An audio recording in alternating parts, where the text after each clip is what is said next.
Blessed afternoon, everyone. Welcome to Brewing Live All New Season, episode 162 for mental preparedness in the new landscape of living amidst challenges of our present time. Brewing Live is a community service of Decaf Coffee Republic, our coaching hub, and home of certified life coaches in the Philippines. In partnership with Life Coach Philippines, our heart here as game changers is to brew mental fitness in your space and help nurture holistic mental health for you and the people that matters to you. So shout out to all my fellow kindred coaches serving in this corner of the digital space and advancing life coaching ethically and authentically. Giving is a lifestyle that never goes out of style. So I encourage all of you to expand your heart by supporting the works that we do and blessing Decaf Coffee Republic with your food and beverage order. We have delicious vegan meals, fresh guayabano and mango juice, no calorie replacement syrup, my favorite, pita chips, and mushroom chicharron for easy switch to healthy eating. We invite you also to join our hashtag Save One campaign against diabetes.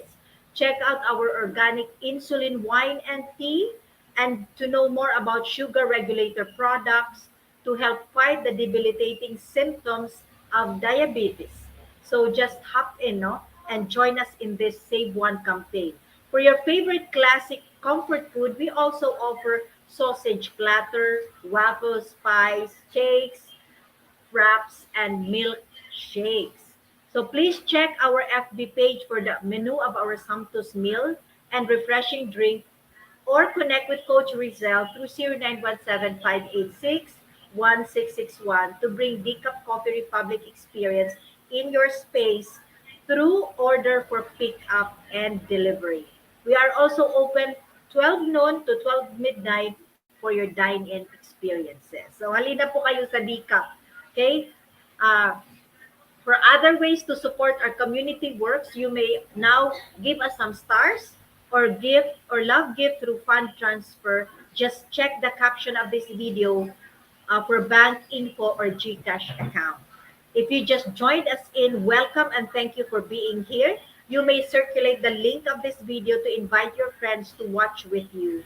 You may also tag them in the comment below and give them some shout out and encouragement, motivation, and your best no and your best greetings to them. Just acknowledge and express gratitude. As for me, let me give my shout out to my fellow mental model collectors inside B Learning Society by Master Coach A. How are you? How is everyone?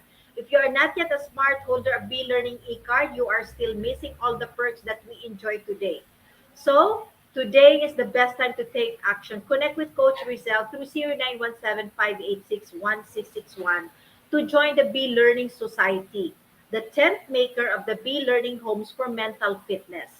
And as you get this, you will enjoy 5% food and beverage discount from Decaf Coffee Republic and get full access to Mental Model Masterclass by Master Coach A, happening every fourth Saturday of the month, plus the benefit of a 90-minute free coaching session with senior coaches of Life Coach Philippines.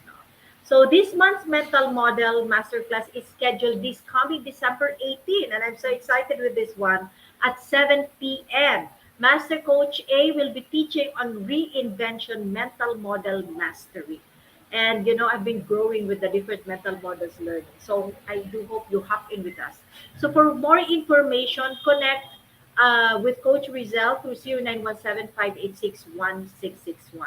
So moving on for today's episode, I will be sharing um, getting a better sleep, uh, getting better sleep to getting for a better self. Okay, so please do tag your friends, forward this video link, and invite other friends to join our conversation on mental preparedness. So for those of you who are not yet familiar with me, no, um, I am Coach Marife Garfin from Life Coach Philippines, and I'm a professional certified co-actively co-create life coach. I'm also a certified mental health coach. And I am the founder and the creator of My Nth Attempt to Parenthood. This is a coaching community that seeks to empower every parent to take a stand in mental health for themselves and their children. I'm also, by background, a registered nurse with almost 22 years of hospital work experience. And I am an entrepreneur currently. I'm a wellpreneur for that matter, and I am the operator and the owner of the Healthy Hub by Health and Wellness Coaching Center. So this is the hub where you, if you want to be just who you are, if you want somebody to converse with, if you want meaningful conversation, and if you want a space, a safe space where you can just be who you are without judgment, no, and speak your thoughts, then come and dine in, no, to to the Healthy Hub here in Tacloban City. But if you are in Manila, hop into our hub, the Decaf Coffee Republic. So that's the place, the safest place where you can be if you want to be. If you are not comfortable anywhere, that's the safest place where you can be. No, all of the server there, from the barista to the servers, to the people you'll be working on, to speaking to and seeing, are all certified life coaches. So if you're watching this video on a replay, comment hashtag replay, and do send us messages if you want to connect with your friends or anyone. No, if you wish to connect with any points that I'm going to be sharing with you where you're resonating with. So you may find the YouTube link where you can watch the replay of all the episodes of Brewing Live in the caption of this video. Please do follow and subscribe to the channel so you'll be notified when new learning videos becomes available. Okay, so magandang hapon po sa inyong lahat. I think all of you are having your sumptuous lunch. Okay, so pag wala pa po, order na kayo sa Decaf Coffee Republic. Okay, so there's a lot of my favorite vegan meals. My favorite one is the corned beef vegan meal, no? That's the top of the line for me, followed by shawarma. So yun yung mga favorite ko. And of course, the spinach wrap is awaiting for me when I get there in Manila. That is the end of December, no? So see you all, kindred coaches, no? So, but before we go in there, no, let me just give my warmest hello in spite of the rain, no? My warmest hello to our fellow kindred coaches. We have Coach Candy Teng, we have Joy. Hello, Joy from Herbalife Philippines. Kasamahan ko din si Joy, Coach Tin, and of course Lian. Hi Lian, ito yung aking angel din dito sa The Healthy Hub, no? Lian and Coach Maureen, thank you for joining me in this 162 episode of Decaf Brewing Live. Okay, so I'm gonna be sharing with you get better sleep, get better self. So paano nga ba nakakatulong yung tulog sa pagiging to having a better you? Paano nga ba? But tumataas kayo yung ating mga mental health challenges, depression, suicide, no? We've been hearing that because it has been triggered by the pandemic, no? And sleep is really very important in terms of our mental health. So did you know that sleep and mental health are closely related? Because sleep deprivation affects your psychological state and your mental health.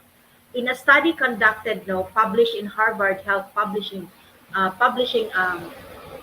paper, no, chronic sleep problem affects 50 to 80% of patients in the psychiatric ward.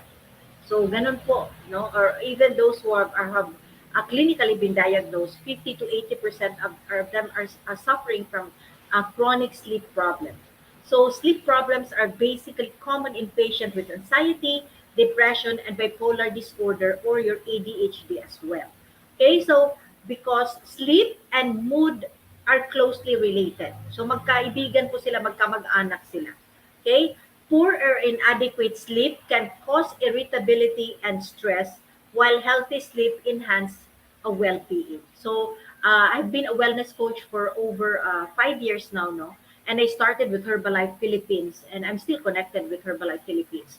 And the pillar, no, one of the pillar for good health is sleep. Kasama po siya, yung tulog talaga. So if you wanna lose weight, kasama po yung tulog, no? If you wanna be healthy, kasama yung tulog. And did you know that chronic insomnia may increase the risk of developing mood disorders such as anxiety and depression? So nakaka-enhance po siya. Okay, so if you're suffering from anxiety or depression, then you might take a look at how you are sleeping. Poor sleep and the feeling of depression can be helped through a variety of treatments, but may begin with improving sleep habits. So kung ikaw po ay there is prolonged sadness, meron kang na-experience na ganyan, even if you're not clinically diagnosed, but oftentimes that you kind of feel na medyo you're suffering from this, especially pag ang weather is hindi maganda. Katulad ngayon po here in Tacloban City, it's been raining like for a couple of days now, and many of the communities here are suffering from flooding. So, 'di ba pag madilim yung panahon, there's kind of medyo down din yung pakiramdam mo because it has an impact, may impact din sa'yo. At katulad din yan ng pagtulog, ito din yung panahon na um, when you're suffering from anxiety or depression, mahirap ding matulog. There's affected yung tulog mo. But you can be improved in your circumstances, sa feeling of inadequacy, sa feeling of sadness, pag baba yung energy mo, it can be helped when you are having a good sleeping habits. And if you need and if needed an assessment for sleep or mood disorder, you can ask actually help for this one. Now, why is this so? Why is sleep affecting your mental health? Bakit nga ba? Why am I saying it's related? Why am I saying na may impact siya, may effect siya doon sa mental health mo and to becoming a better you, to becoming a better you. So why do we say getting better sleep is also getting better self? Now, from the Sleep Foundation, this is the reason why. Okay? Sabi sa Sleep Foundation, brain activity fluctuate during sleep. So pag natutulog ka, yun kasi yung panahon na highly activated yung iyong brain. Okay? Doon yon. No, so brain activity, pag natutulog ka, nagpa-fluctuate siya. This happens in the different sleep stages in the sleep cycle. So may sleep cycle po tayo. Okay? Such as, dalawa po siya, non-rapid eye movement. Ito yung early sleeping ka pa, patulog ka pa lang, So yung mata mo, medyo steady pa pag natutulog ka. And there is what we call the rapid eye movement, or this is the time when the brain picks up rapid brain activity. And malimit po ito sa mga bata. Kung if you have a baby, if you have a daughter with you, pag natutulog niya, you can, pag ganun yung eyelid niya, pag mabilis po yung movement ng mata niya, yung eyeball niya, yung black ng mata niya, that means there's a rapid activity ng brain. Okay? Kasi pag natutulog ka, yun yung panahon na nag-activate yung brain for the repair and maintenance of the body. So each stage, yung non-rapid eye movement and the rapid eye movement stage, ng tulog mo, plays a role in your brain health. Okay? Allowing to level up or level down the different parts of your brain. Enabling, what does it do? What does it do when you're sleeping? Dahil sa mga rapid eye movement, or sa cycle of your sleep, what does it do? It enables you to better think, to better learn, and to better your memory. So yun yung panahon na talagang mabilis, yung learning ng brain, Nandun yung panahon na pag natutulog ka, yun yung panahon na mabilis, ang activity ng brain. So sleep is important to a number of your brain function, including how nerve cells or your neurons, communicate with each other. Okay? Kaya pag natutulog ka, your memory is enhanced. Your learning is enhanced. Diba? Have you ever experienced nang mayroon ka talagang problema, may mabigat na dalahin ka, tapos you went into, dahil pagod ka, nakatulog ka. And then paggising mo, yung pag maganda talaga yung tulog mo, maganda din yung gising mo. Because when you wake up, you kind of refresh, you feel stronger, and then you get insight, May insight kang nakukuha. Paano mo haharapin yung problema?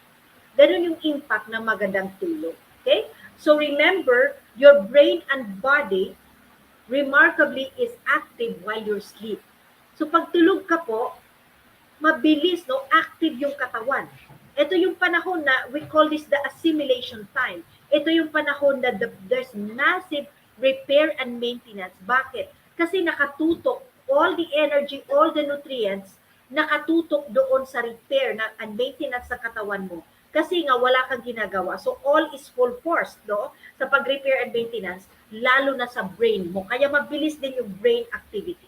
Okay? So, did you know that your brain, recent study shows that it plays the housekeeping role that remove toxins from your brain that builds up while you are awake. So habang ikaw ay gising, ikaw ay nag-iisip, ikaw ay gumagawa ng different activities, there are so many things na pumapasok sa brain mo. Your brain is basically working. And just like when your body is working, meron din mga toxins no, na nabibuild up. At habang ikaw ay natutulog, while you're sleeping, your body is cleaning. Okay? The housekeeping role, no? Yung brain and your body is now playing the housekeeping role, taking away the toxins from your brain and your body habang because it has been built up, nandun siya kasi hindi siya natatanggal habang awake ka. Kasi nga nakatutok yung katawan mo, yung brain mo, doon sa mga functions na ginagawa mo to keep you, be able to give you a better output para magampanan mo yung mga ginagawa mo. So habang natutulog ka, doon yung panahon na naglilinis siya. Kaya very, very important yung tulog no, para sa iyo talaga for your optimum function. Okay?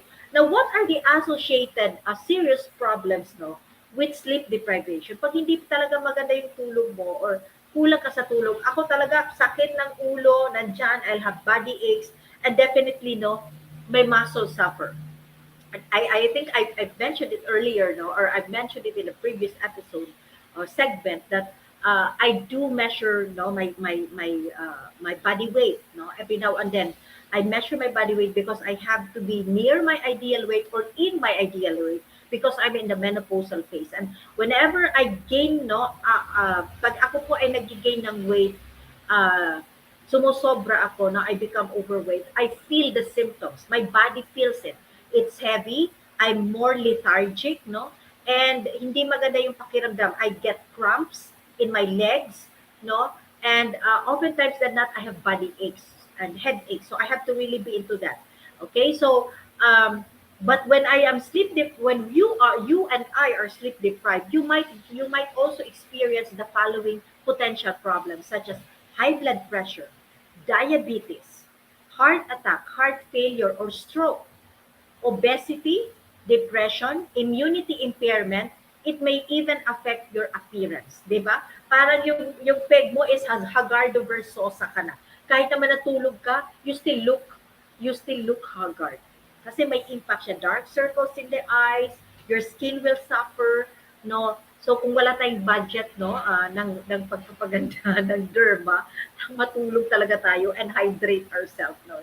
These are the best beauty tips, no? Beauty na affordable. Okay, so ganun yung mga serious potential problems when you are self-deprived. So if you want to get a better self, then have the practice of getting a better sleep. Okay? So a benefit of sleep is it boosts your immune system, as I've said, kasi nga nakakapag-repair yung katawan pag natutulog ka. It prevents weight gain because sleep will help your body function to move at an optimum level. Hindi siya, kasi pag self-deprived ka, ang nangyayari, yung function ng body mo, it messes up the body function. Now, when you are sleeping well, your heart is strengthened because lack of sleep, nagkakaroon ng impact doon sa cortisol mo, no? It increases your cortisol kasi nga kailangan gising ka. So it makes your heart work harder. And then, of course, when you're sleeping well, you have better sleep, you have better mood. Yun talaga. Maganda, di ba, pag kulang ka, di ba sabi nga nila doon sa ating, narinig ko na ito sa mga Tagalog, no? Sabi, magbiro ka lang sa lasing, wag lang sa bagong gising. Pero kung bagong gising na hindi maganda yung tulog. Tama ba ako? No? Pag hindi magandang tulog, wag mo talaga kulang sa tulog, wag mong biruin. And definitely, better sleep will increase your productivity, will increase your performance, exercise performance. Ibig kong sabihin, no, hindi ka pwede kasing mag-workout na kulang ka sa tulog kasi ang bigat ng katawan and you will not really sweat out. Kasi nga pagod yung katawan. And it will impact your muscle mass. Diba? Ma-affected po talaga yung muscle mass mo. When you are not sleeping well, your muscle mass goes down. That's the very reason why your metabolism is also down. Kaya kailangan talaga yung proper sleep and enough sleep. And of course, it improves your memory. So sa mga katulad ko no, yung sa mga 50-ish, yung mga 50-ish moms and even single women no, in their 40-ish, we need to really like take care of how we sleep because kailangan po sa ating memory. Kasi madalas tayo magkakaroon ng senior moments, makakalimutan natin yung mga bagay-bagay na importante no, pag kulang talaga tayo sa tulog. Okay, so how do we get a restful sleep to a better us? So how do we get no a better sleep to have a better self? Okay, paano natin gagawin? Unang-una po is get your dose of sunlight. Get your dose of sunlight. Many of us are already cramped up in the house because of the pandemic, no? For a long while. And then, and if you are also a person na ayaw mo talaga maglalabas, hindi mo na kasi type, well, you have to be intentional. Okay? You have to be intentional to get out and get the sunlight. We have an internal clock kasi. We have an internal clock that is regulated by light exposure. The sun is the strongest light exposure. Daylight, okay, normalizes your circadian rhythm. There is such a thing as a circadian rhythm. This is an internal clock that runs constantly. Okay, it's constantly running and it is cycling between alertness and sleepiness. Okay, so that's an internal clock. And it is best, no, it is best doing its function pag ikaw po ay nasisinaga ng araw. Okay? So kahit, an hour, like an early sunlight, no? An early sunlight, no? Na talagang, huwag mo kang maglagay ng sunblock. Talagang deep talaga, pupunta talaga siya sa skin, i-absorb ng skin siya. That's the best, no? When you want daylight exposure to help you. Of course, your vitamin D will help you in your bone mass, no? And it will help you in the calcium processing of your body. But as I've said, a dose of sunlight will help your body rhythm. Ganun po tayo ginawa ng Diyos, no? Meron tayong internal body clock. Kaya nung unang panahon, nung wala pa yung clock, no, people knows when to rise and when to sleep. Okay? Kasi kasama yan ng katawan. Pag dumilim na, alam na ng tao. And the body respond to the sunlight. The body respond to the light. So pag mapataas na yung araw, energized din yung katawan kasi nga internal yan, it reacts with the environment. Okay? So and of course, definitely to get better sleep, to have a better you or a better self, is do daily exercise. Daily po, araw-araw. Araw-araw siya, ganun po siya. So because exercise initiate energy use, ginagamit ng katawan. Okay? And body temperature now is increased and this can promote solid sleep. Okay? So daily exercise, probably 30 minutes, the max that you can do, or 20 minutes. You can begin with 10 minutes, 20 minutes, which is more kung anong exercise you're comfortable with at anong exercise that you are most happy. It's fun for you, para nag-i-enjoy ka. Okay? For some people, late night exercise can keep them awake. So you veer away. Like for me, pag may mga tao po na pag sila ay nag-exercise ng gabi, madali silang makatulog. Ako naman po ay gising. So hindi ako pwede mag-exercise ng gabi kasi nga mataas yung adrenaline, yung happy hormone, your peripheral is mataas. Kaya gising pa. Kaya for other people, they're not into it. So, pag ikaw po ay mahirapan sleep, you have insomnia, wag kang mag-exercise sa gabi o malapit sa patulog. Kasi nga, the more na magigising ka. Okay? Yeah, doing household chores is also counted, no? Nagmo-move yung katawan. Thank you. Thank you, Joy, no? Coach Joy of Herbalife Philippines. Hello, Rio. Thank you for joining me. And Coach Glacy. And thank you so much for joining me, no? So, yun, no? So, wag kang mag-exercise ng patulog. But there are people, sabi ko nga, pag sila ay nag-exercise before sleeping, ay, ang galing daw ng kilik nila. Well, it's for them. As I've said, you need to find ano yung magpapatulog best for you. And then definitely monitor caffeine intake. I had a struggle, no? I think it was a Sunday, I had a date with some friends. And it's been a while that I haven't taken coffee. So ako po ay nag-order talaga ng macchiato coffee, no? Yung macchiato because nami-miss ko. So I drank it and then I had difficulty sleeping, honestly. So, talagang I woke up na lagu-lagu and I had headache at night time. So I had really to tell one of the coaches no, na masakit yung ulo ko.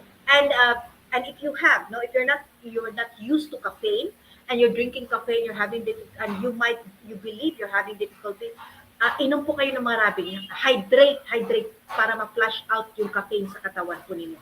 And even alcohol, no, you have to hydrate. Pag yan po ay hindi kayo sanay and it kind of you feel like different, you need water, much water to flush out po yung caffeine and even alcohol in your body. So monitor your caffeine intake. If you're one person suffering from insomnia, pagising mo talagang bugnutin ka, galit ka, huwag ka nang uminom ng kape.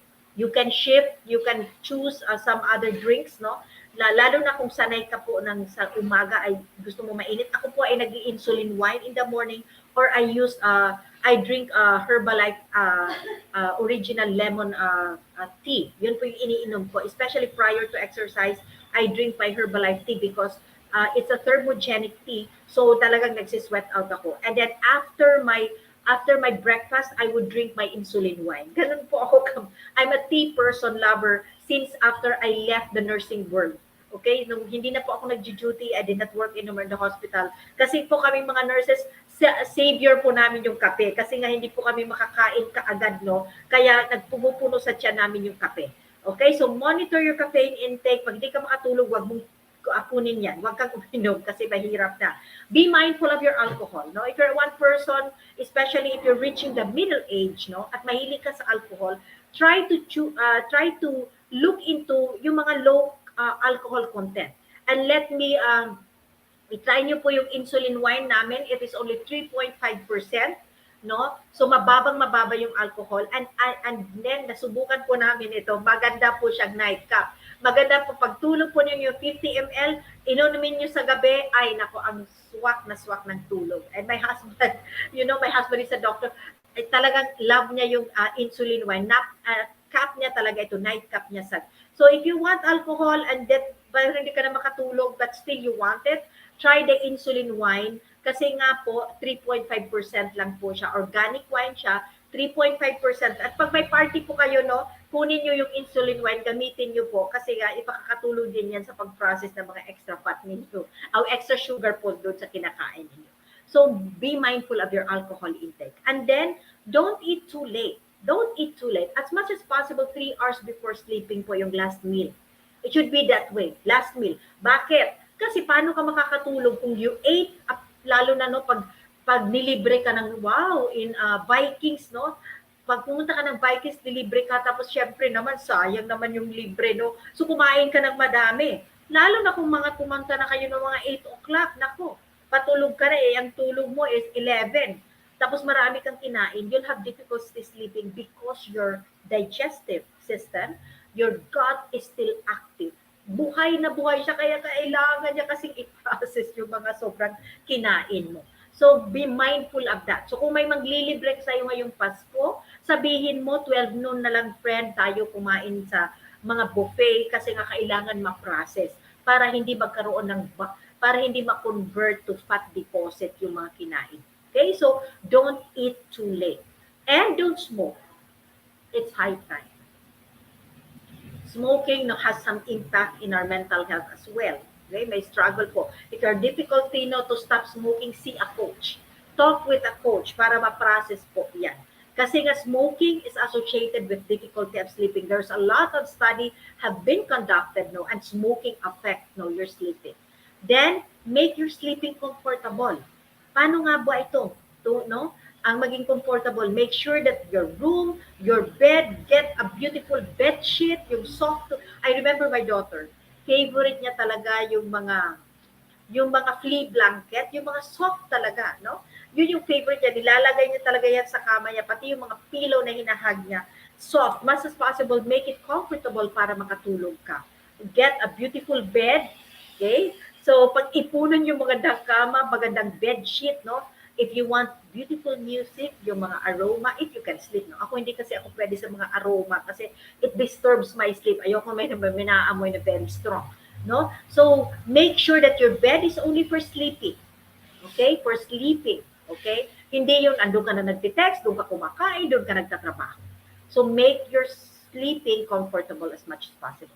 Then adapt a sleep habit and practice it.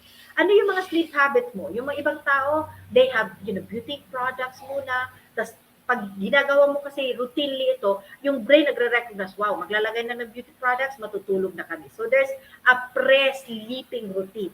Yung iba naman ay kinuha na niya yung libro. Okay?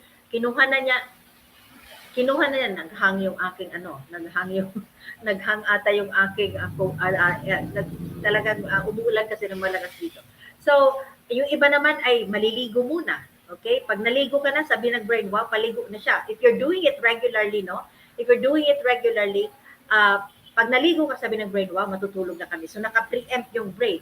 Next is baka naman, nag-open na siya ng TV. But we make sure, no? Ako din kasi problema ko to eh. When I open the TV, naku, ang nangyayari, nanonood ka tuloy. So just make sure, no, na you open it up and dapat in 5 to 10 minutes tulog ka na. Kasi baka naman mag-prolong tuloy at mag-insomnia ka kasi nga panood ka ng TV, no? So put beauty products or pray, say your prayer, do your meditation before sleeping, and do it consistently. Kasi pag na-establish mo na yung routine, ang nangyayari, your brain will definitely recognize it. At pag na-recognize na niya, and then you will yawn. Alam na niya na patulog ka. And then definitely pray. Pray for a restful sleep. Did you know that sleep is a gift? It's precious, hindi po nabibili. And only God can give you a restful sleep. Did you know that? Only God can give you a restful sleep. Sabi nga ni Robert McGarvey, isa siyang representative in the UK, no, a politician. Sabi ni Robert McGarvey, the difference between hope and despair is a good night's sleep. The difference between hope and despair is a good night's sleep. That's why 75% of people with depression and anxiety could not sleep, because the brain is in despair. Did you know that? When you are anxiety and depression, you see the negative things, na-highlight yung uncertainty, yung wala ka. Kaya ang nangyayari, mahirap matulog. But hope brings a good night's sleep. And hope is only brought to you by God. When you have that faith that there is a big God taking care of you, then you are assured that even tomorrow is uncertain, alam mo, salo ka niya. And then that will give you a restful sleep. That will give you a restful sleep. You know, for ang dami ko pong struggle sa buhay, no? And I had only insomnia when I entered the menopausal phase. But prior to that, no, ang dami kong mga storms of life challenges. But God gave me beautiful sleep. And until now, I have that. So, pag nahirapan lang ako makatulog, tinitingnan ko, nagkape ka ba? Or what is happening inside. Maybe you need to pray more. You need to do meditation. So, pray for a restful sleep because God gives to those who ask. Okay? Then, sabi nga, no? And before I end this conversation with you, sabi ni Thomas Dekker, sleep is a golden chain that binds our health and body together. Sleep is a golden chain that binds our health and body together. So, sleep is very important. Maraming tao sa mundo ang mayayaman at maraming pera. They can travel all around the world but they cannot sleep. It cannot be bought. It is so precious. So if you have a beautiful sleep, be grateful, be thankful, because not a lot of people, not everyone can have a restful sleep. But if you are one person who is having challenges in sleep, I've known of many, no? And you have been doing what I have discussed with you, what I've shared with you, ginawa mo na, you've done a lot of things, no?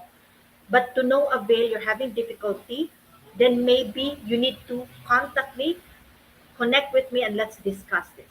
Let's discuss, PM me, let's have a conversation.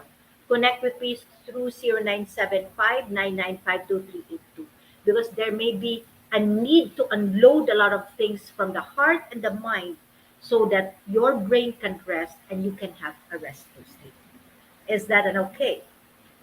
So if you have some troubles, If you have difficulty sleeping, connect with me. But if you're one person and you're given that gift of sleep, be grateful, be more kinder, because a lot of people are having difficulty to have that. Okay? Thank you so much for joining me today. And as I end this conversation, no, as I end this conversation this afternoon with you, and I hope you're having a wonderful meal, no. Um, Thank you, and thank you for joining me and supporting the advancement of mental fitness. Mental preparedness talk at the Coffee Republic is back, no, with Coach Candide. So do join us every Saturday at 4 p.m. in the Coffee Republic. If you're interested about trauma and ways to heal, I invite you, no, to attend the Trauma Masterclass series of Master Coach A, and her class is happening this month, December 17th. No, I think it's December. Yeah, December 17, it will focus on trauma as a big threat to your emotional well-being. If you are one person if you are one person who is having difficulty, of sleeping, it might also come from trauma. And if you've known someone with depression, with some mental health challenges, tell them about the trauma class.